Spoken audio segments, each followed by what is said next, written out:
O quinto campeonato de fútbol en Palmeirao superou todas as expectativas. Preto de 40 participantes chegados de Galicia, Portugal e incluso Brasil déronse cita nun evento que medra ano tras ano. A praia de Riazor converteuse esta fin de semana no epicentro do fútbol coa celebración do campeonato Palmeirao. O torneo reuniu a case 40 xogadores, unha cifra que superou amplamente as previsións iniciais da organización.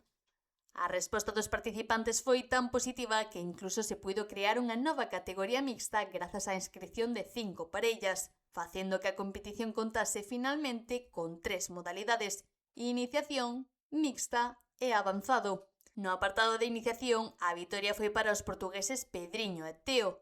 Na categoría mixta, os brasileiros Daiane e Diego impuxéronse ao resto de participantes.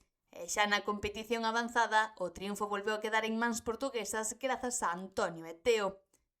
Dende a organización destacan non só o nivel deportivo amosado durante toda a xornada, senón tamén o ambiente vivido na área e a presenza de xogadores internacionais, o que confirma o crecente interese que esperta esta modalidade.